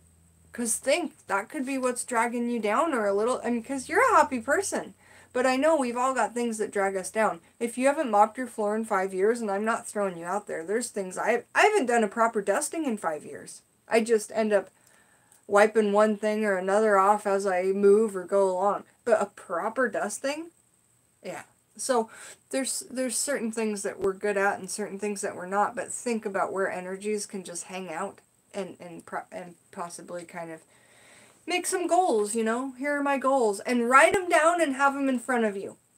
Because you will see them and you will do them. Mandy, you're getting that cat briefcase as soon as the world brings it to you. Damn this retrograde.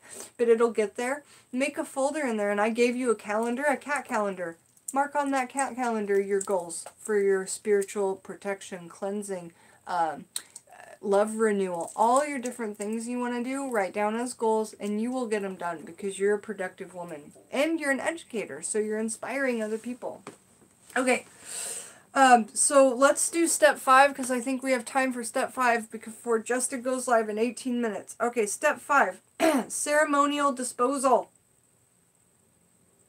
Wait, I gotta finish the end of step 4. Start at the front door and bring all that salt back into the center. Move furniture and be sure that all surfaces are cleared. Refresh broom as needed. Save the dust, dirt, and clutter for a ceremonial disposal. So we're supposed to be saving the dirts. Now let's listen to what we should do with the dirts and dusts and that. So interesting, you guys. So we're on to the,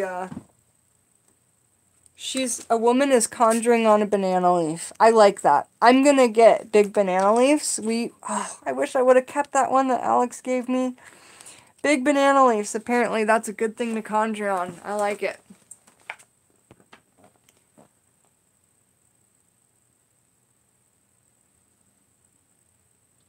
Interesting. I'd love to know their extraction method if they're calling it organic. But I don't think you're wrong. I'd love to know their extraction method if it's not an absolute extraction method. Okay, step 5, ceremonial disposal. When a mini Mini Anka child was born in Fresno Village, Mali, according to Yaya Dilo and Mitchell Hall, authors of Healing Drum.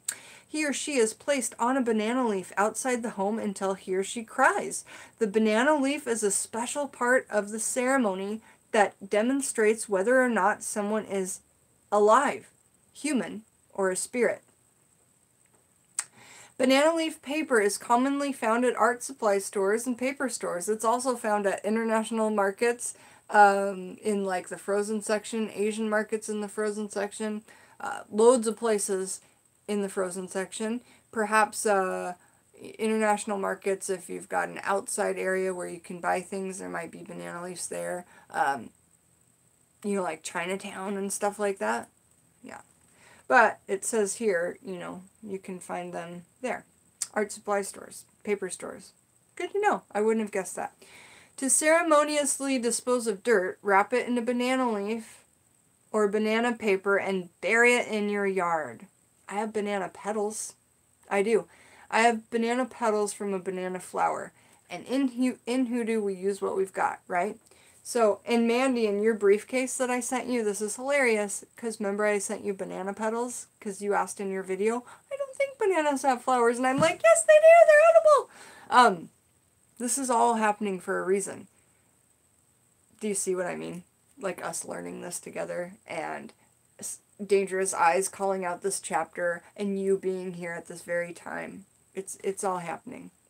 Alright, witchy woman, see you soon! Alright. So, to ceremoniously dispose of dirt, wrap it in a banana leaf or a banana paper and bury it in your yard. For specific needs, see the following. For serious work after violence, divorce, separation, or arguments. I didn't even think about the energies of cheating spouses and like where, oh, that would be a whole nother thing too.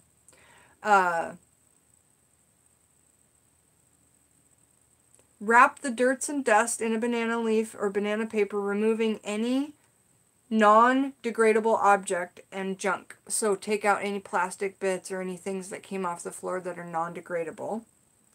Toss the package at the crossroads.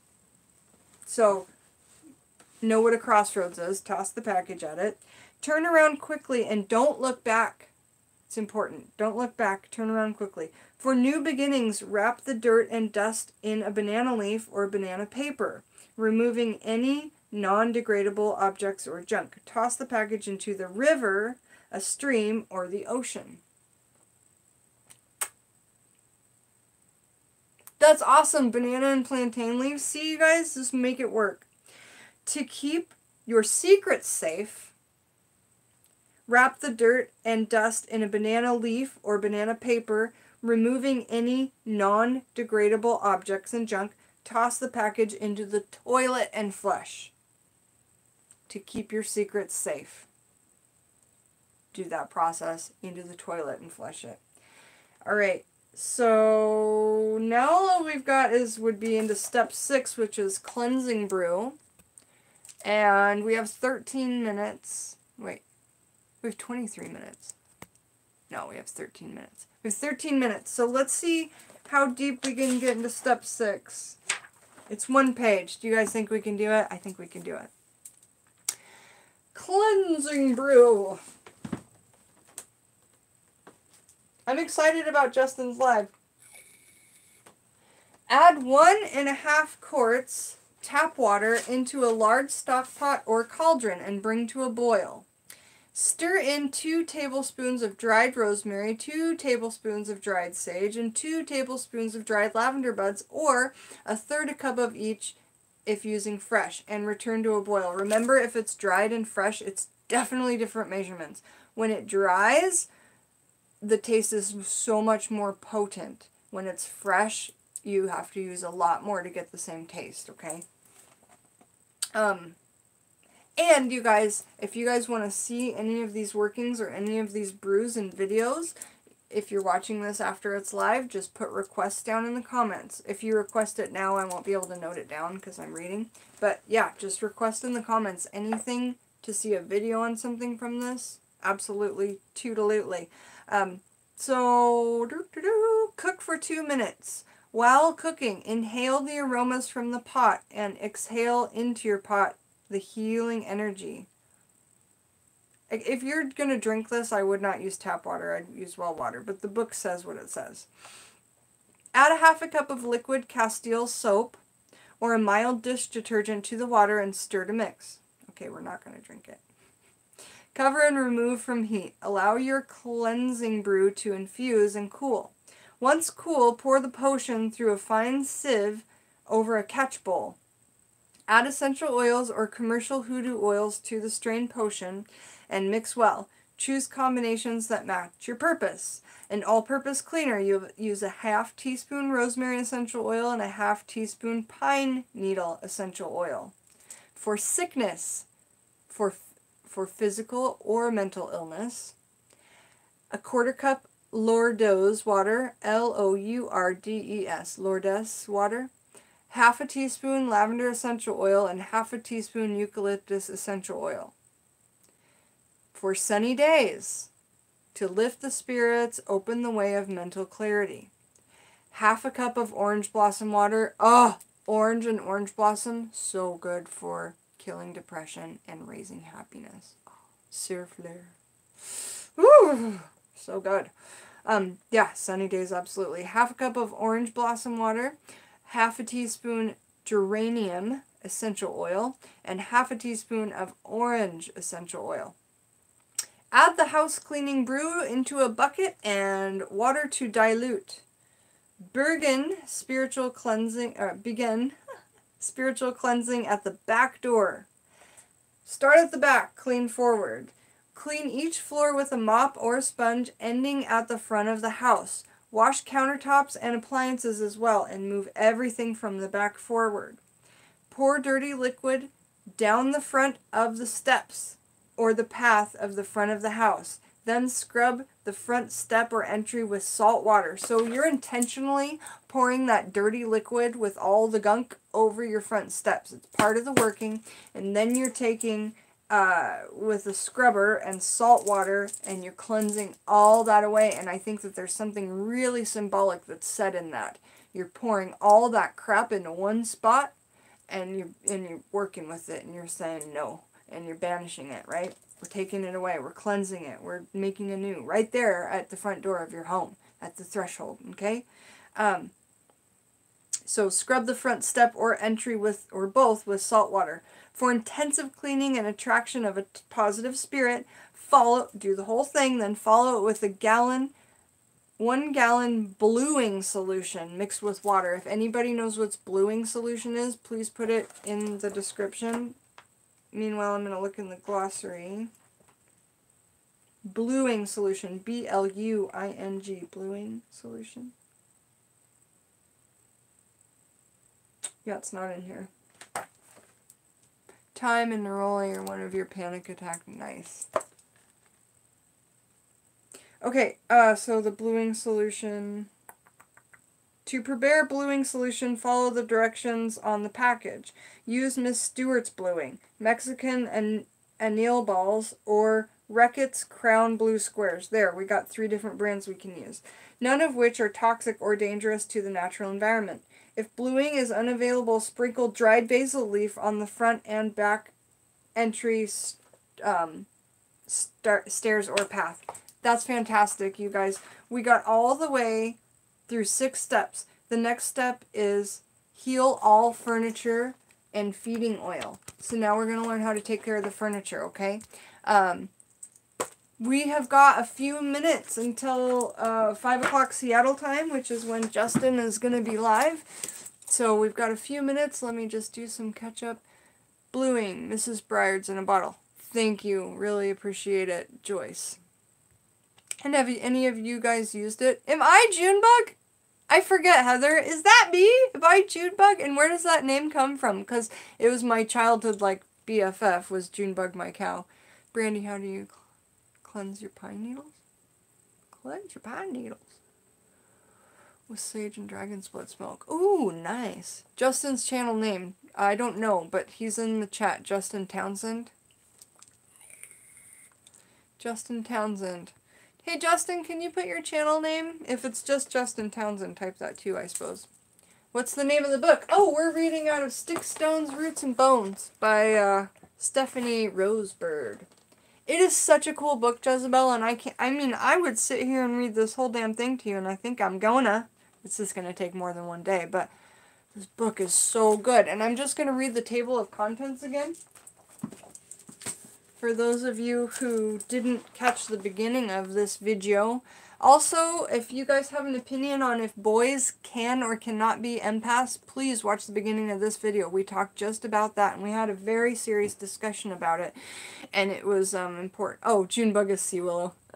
There you go. Love the book already. Yes, it's fantastic. So we've got Fixin' to Work Roots. We've got It's in the Bag, talking about, mojo bags. The Broom and Hoodoo. Cleansing Rituals and Spirit Watches, which is what we're in. Harvesting the Gifts of Fire. The Elements of War. Keeping the Peace. Prosperity. Getting some love and keeping it close, which will be the chapter we're going to read after this one as a request. Fertility. That was by Cherry Chapstick, I think. Fertility, Sacred Rites on Commitment. Hoodoo Child, which I'm really excited to read. The Conjurer's Dream, and Passing On. And I need to read Passing On sooner rather than later. Author is Stephanie Rosebird. Sticks, Stones, Roots, and Bones. So you guys check out Thrift Books to see if you can get it half price first, or eBay, or somewhere where you can get it used. But if you want to get it brand new, you sure could. I know Amazon usually gets things to your door the next day sometimes, if you pay a little extra. But I'd really like to hear your guys' opinions at the beginning of the video, because it was a serious topic I addressed, and I want feedback, because I don't know how long this video will stay up, but I hope to keep it up forever. Alright, love you guys, and I'll see you at Justin's channel in 5 minutos, okay? 5 minutos!